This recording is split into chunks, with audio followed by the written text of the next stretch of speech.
The cafe was packed when Sarah walked in, her left hand prominently displayed so everyone could see the ring. My grandmother's ring. She slid into the seat across from me, a smirk playing on her perfectly painted lips.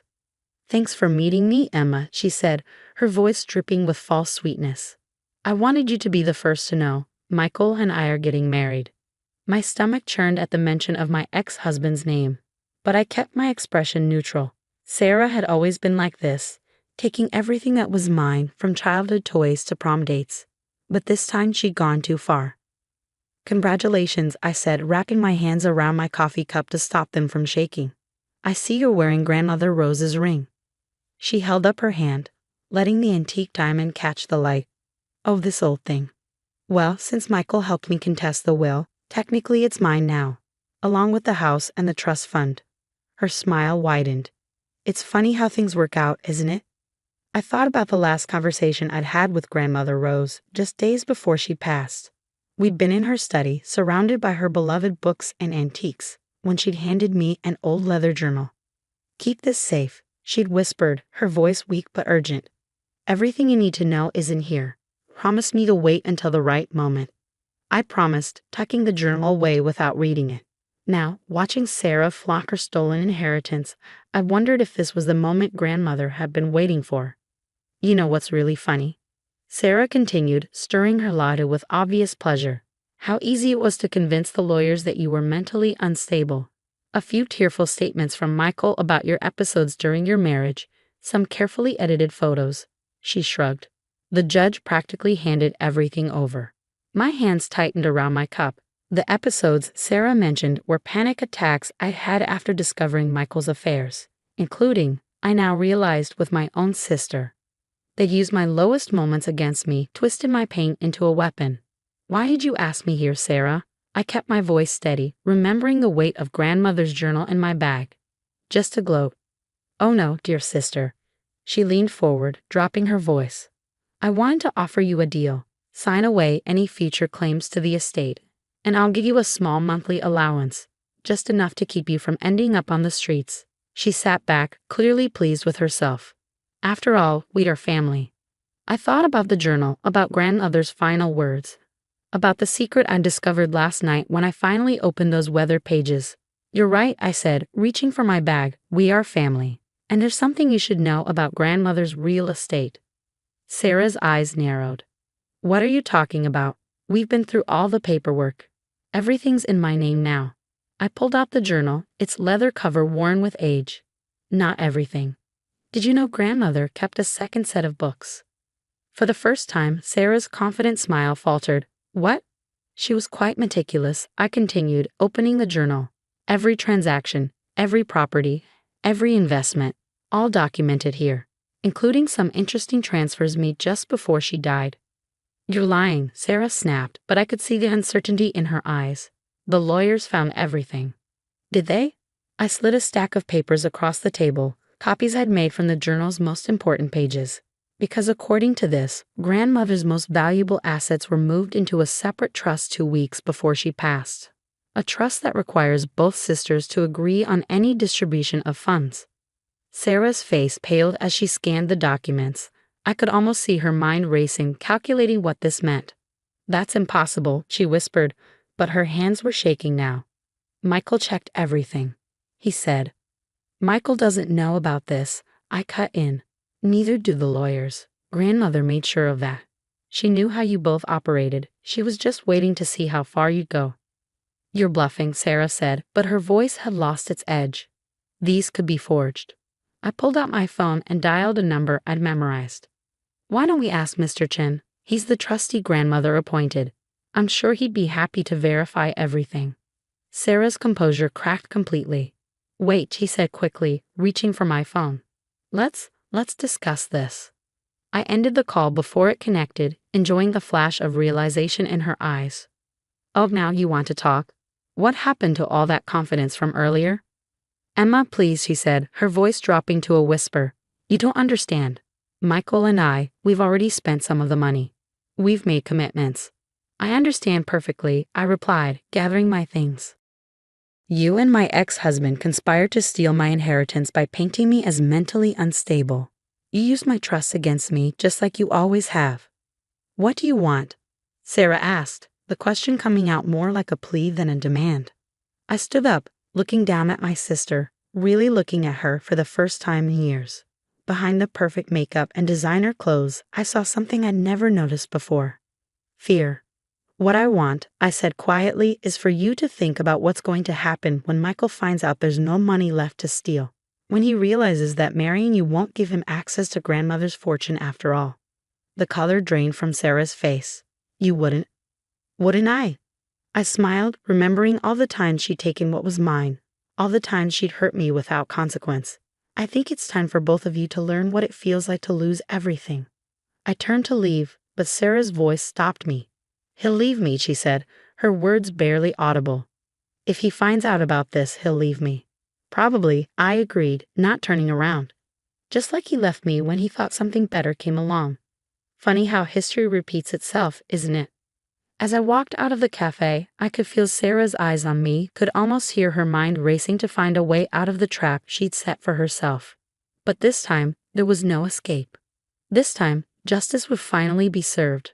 The next morning, I woke up to 37 missed calls and dozens of text messages from both Sarah and Michael. I ignored them all, instead focusing on the next phase of my plan. Grandmother's journal had revealed more than just the secret trust. It had shown me exactly how to dismantle the lies they'd built.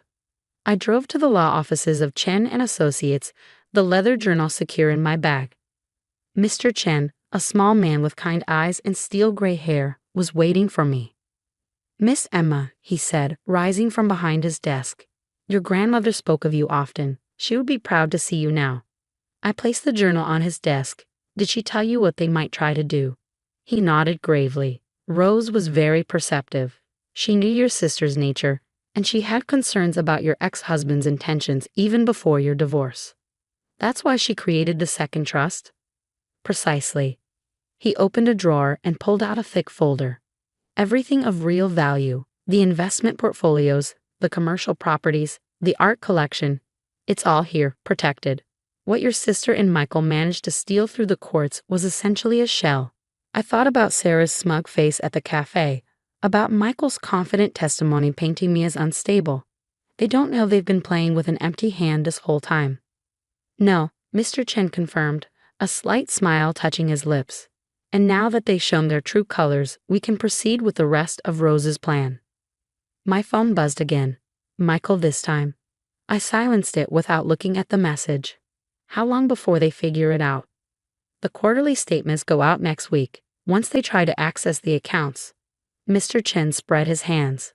Well, let's just say it will be an enlightening experience.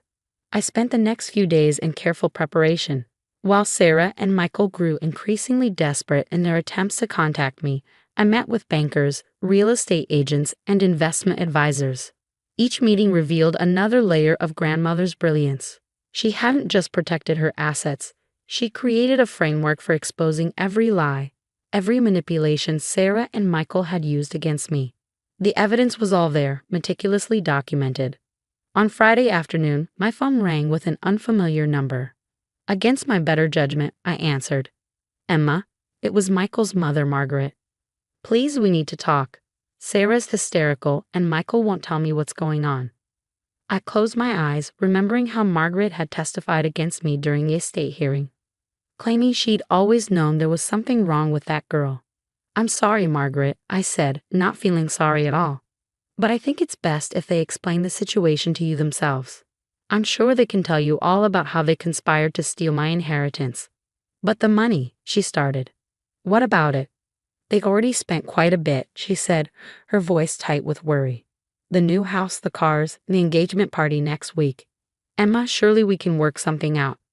I thought about the engagement party they planned at the country club, the same club where Michael and I had gotten married 6 years ago. The irony wasn't lost on me. You know what's interesting, Margaret? When Michael and I were married, you told me family was everything.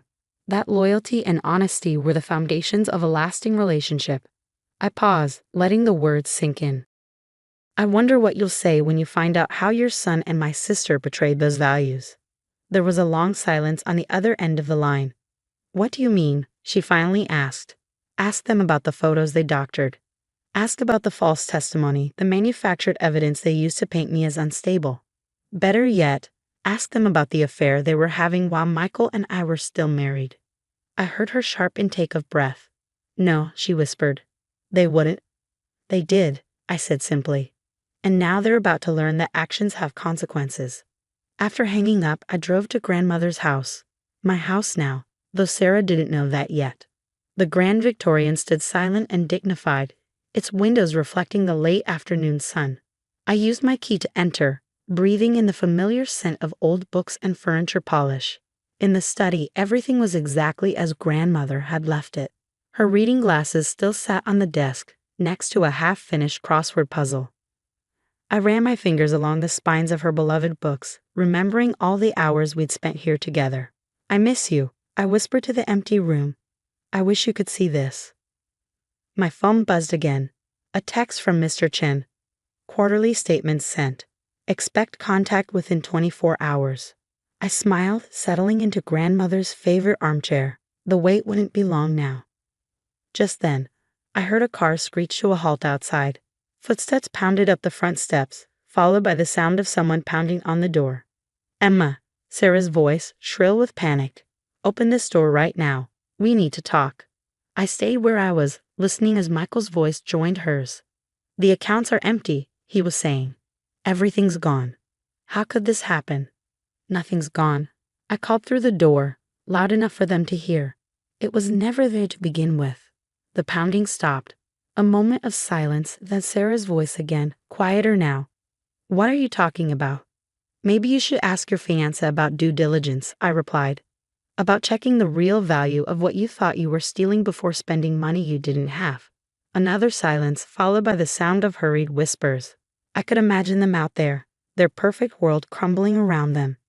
Emma, please, Michael's voice now, using that gentle tone he'd always used when trying to manipulate me. Let's discuss this like adults. I'm sure we can work something out. I stood up, walking to the front door, but not opening it. Like we discussed things when you were sleeping with my sister. Or like we discussed things when you lied in court about my mental health. That was a mistake, he stammered. We never meant. To get caught? I finished for him. To face consequences? Well, too bad, because that's exactly what's about to happen. The fallout was swift and devastating. Within hours of their discovery that the accounts were empty, Sarah and Michael's carefully constructed world began to unravel. I sat in grandmother's study, watching through the window as they argued on the front lawn. Sarah was gesturing wildly, her perfect makeup streaked with tears, while Michael paced back and forth, running his hands through his hair in frustration. My phone lit up with a message from Mr. Chen. The bank is requesting an immediate meeting regarding the recent expenditures. Shall I arrange it? Yes, I replied, and make sure all relevant parties are present. The next morning, I walked into the downtown branch of First National Bank, dressed in one of grandmother's vintage Channel suits. Sarah and Michael were already there, along with their lawyer and Margaret. They all looked up when I entered, their faces a mix of anger, fear, and desperation. Now that everyone's here, the bank manager began. We need to discuss the irregular activities on these accounts. Sarah's lawyer leaned forward. My clients were granted access to these accounts through a court order. Everything was legal. The court order, I interrupted, placing grandmother's journal on the table, was obtained through fraudulent evidence that we can now prove was manipulated. The next hour was excruciating for them. Mr. Chen methodically laid out every detail, the doctored photos, the false testimonies, the carefully orchestrated character assassination they'd used to gain control of what they thought was grandmother's fortune. The real estate alone, Mr. Chen concluded, the properties they've leveraged for loans. None of it was actually in the accounts they accessed.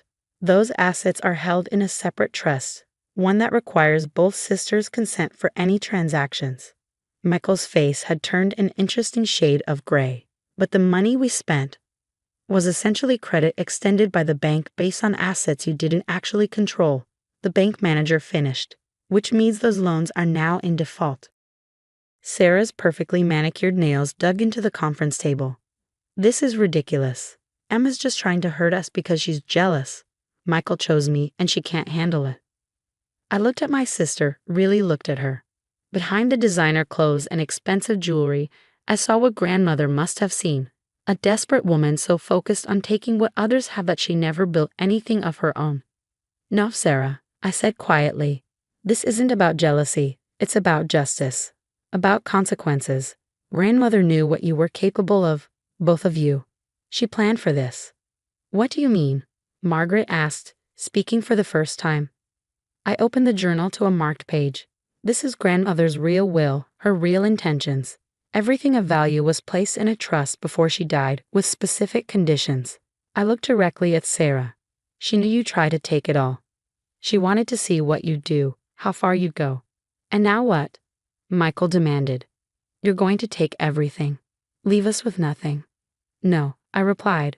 I'm going to do what grandmother would have wanted. The trust will remain intact, but with new conditions. I pulled out a document Mr. Chen had prepared. If you both sign this confession admitting to your fraud and manipulation, the trust will help pay off the debts you've incurred. Sarah's lawyer started to object, but she cut him off. And if we don't sign, then the bank proceeds with fraud charges and all the evidence of your deception goes public. Your choice. The silence in the room was deafening. Margaret was the first to speak. Sign it, she said to Michael, her voice tight with disappointment. Sign it and be grateful your grandmother's granddaughter has more mercy than either of you deserve. One by one they signed. Sarah's hand shook so badly she could barely write her name. Michael wouldn't meet anyone's eyes. When it was done, Mr. Chen collected the documents and nodded to me. There's one more thing, I said, standing. The engagement ring. Sarah's hand instinctively covered the diamond. But it belonged to grandmother. It was never yours to take. Slowly, reluctantly, she slipped it off and placed it on the table. I picked it up, feeling its familiar weight. Grandmother told me once that this ring wasn't just about value, I said, turning it in my hand. It was about legacy, about the kind of person you choose to be. She wore it for 50 years, building a life based on integrity and wisdom. You both could have learned from her example. Instead, you chose greed. I left them there. In that conference room, their worlds forever changed. The ride home was quiet, the late afternoon sun casting long shadows across the city. When I reached grandmother's house, my house now, I went straight to her study. Sitting in her favorite chair, I slipped the ring onto my finger. It fit perfectly, just as she'd said it would. On her desk, next to the unfinished crossword puzzle, I found an envelope I hadn't noticed before. Inside was a short note in her familiar handwriting. My dearest Emma, if you're reading this, then everything has played out as I expected. Remember that true wealth isn't in what you own, but in who you choose to be. You've proven yourself worthy of not just my inheritance, but of my legacy. The ring is yours now. Wear it with pride, knowing that you faced adversity with grace and emerged stronger. And perhaps someday, when the time is right, you'll pass these lessons on to someone who needs them as much as you once did. With all my love, Grandmother Rose. I sat there until the sun set, thinking about choices and consequences, about the price of greed and the value of integrity. Sarah and Michael would recover eventually. The trust would ensure they didn't end up destitute. But they would never again have the power to hurt me. Months later, I heard they'd moved to another state. Their engagement quietly ended. Margaret sent me a Christmas card, thanking me for handling things with more grace than they deserved. Sarah never reached out again, and that was fine. Some bridges, once burned, are better left as ashes. The house became my sanctuary, filled with grandmother's books and memories. I started a foundation in her name, providing education grants to young women pursuing their dreams against the odds. Every time I sign a check for a new scholarship, I think about her wisdom, her foresight, her understanding of human nature. And the ring? I wear it every day, a reminder that sometimes the greatest victory isn't in taking what others have, but in becoming someone they can never diminish. Grandmother knew that all along. She just waited patiently for me to learn it too.